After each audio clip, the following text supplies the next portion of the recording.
A royal commission was appointed in 1927, the McLean Commission. The commission recommended that the establishment of cooperative organizations of fishermen be assisted by the department as soon as possible, and that an organizer experienced in cooperative methods be appointed and paid by the federal government. The man for the job was Dr. M. Cody of Antigonish. He said to the men on the beaches, "I've come to organize you. Life is possible for all the people." You would never guess that Dr. Cody and Dr. Tompkins were double first cousins, because first of all, they were physically so different. Tompkins was just a slender sliver of a person, and Cody was the majestic, powerful orator type. He could really move a crowd. Dr. Cody was, he filled a room. He was a very strong personality, and but he was a very encourager.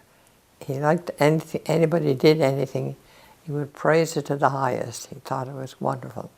One time he was talking about what was the future and all the wonderful things that were going to happen.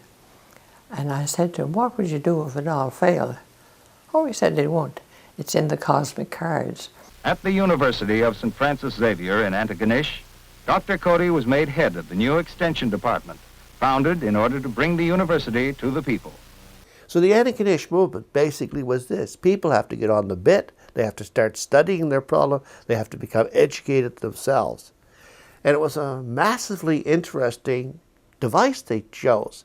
They said, well, let's organize people at the kitchen level, the kitchen meetings. People used to spend a lot of time in those days visiting each other. They had no television, they had no games, they'd work and they would visit. And people would drop into each other's homes. And it became a natural place where people could learn. You could sit in the kitchen and you would educate yourself by, first of all, becoming literate. Those who knew how to read would teach others that didn't. And then once you started to read and you started to upgrade your reading, you could read about the problems that needed to be solved. And so these were called the study clubs or the kitchen meetings. Port Bickerton is a great fishing community. The first meeting, only 5 or 6 people came into the schoolhouse with him. And he said, and there were others looking in the windows. But before long, Cody had them all inside the school. Things moved fast in the years after that first beginning. The boats were checked over. They needed repairs. Money for the purpose could be borrowed from the local credit union, established under the guidance of the Extension Department and built up with the fishermen's savings over a period of years. So the Antigonish Movement was start with a study club, move to credit, and get cash into people's lives, get, so that they could buy things. And then the next thing to move towards was, of course, cooperative stores and then cooperative production. Cooperative production means instead of you selling the merchant your lobsters, what they did is they said, well, why don't we sell lobsters to the States ourselves? So they put together, they said, what would be 100 lobsters? That's nothing to us, $2 worth of lobsters. We'll send a box of lobsters down the crate, down to the States, and they sent it to Boston. And they said, well, the worst thing could happen, they all die.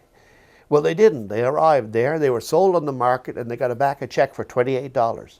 They said, this must be a mistake. $28. We were used to getting $2.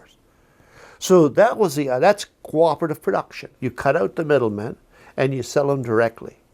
So co-op production and then co-op consumption and credit unions are the basis of the Antigonish Movement. But the fishermen's achievement is only part of the story. The Antigonish plan calls for the spread of cooperative methods over the whole countryside, linking the miners and steel workers of the towns in a cooperative brotherhood with the farmers and fishermen in the villages. People are beginning to see the value of cooperation. Not only seeing it, they are living it. Hello there, it's a fine day. Hello there, Johnny. How's Mary? Oh, Mary's all right.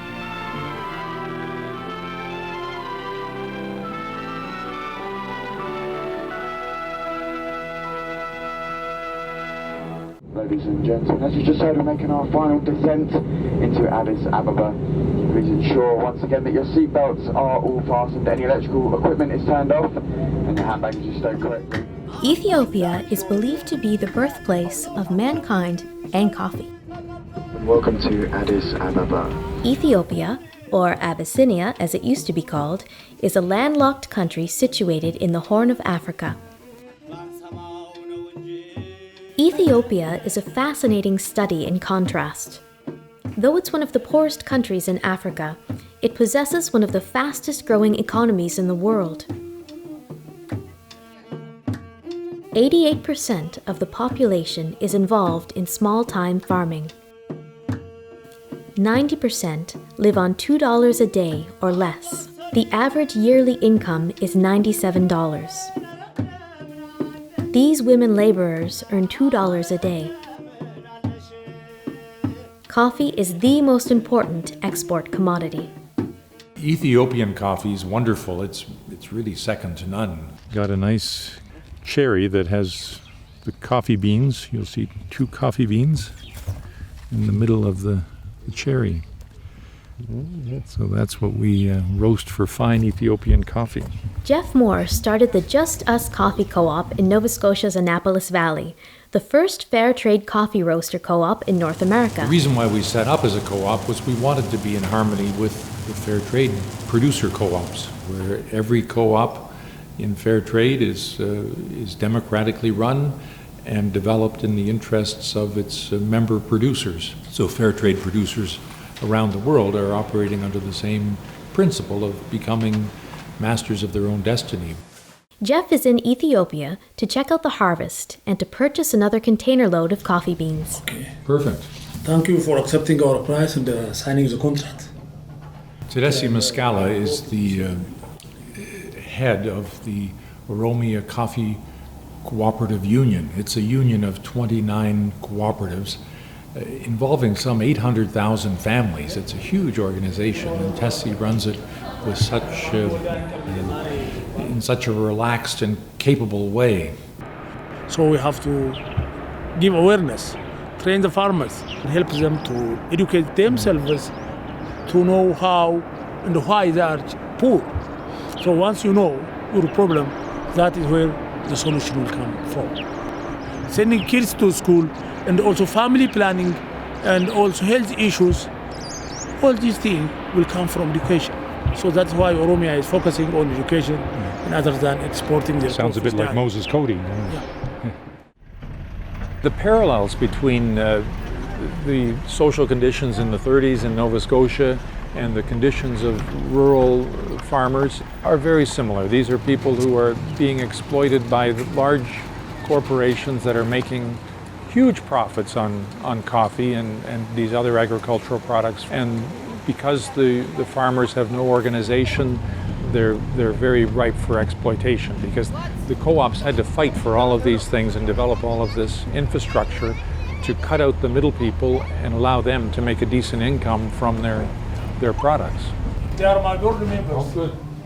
I see characters around the world, like Tedeschi Mascala in Ethiopia, people who are very much cut from the same cloth as Moses Cody, who just have this as a real vision that they can make a difference in the lives of working people and help to organize them to be in control of their own lives, as Moses Cody used to say. Abdurrahman from here now delivers very nice Harar coffee.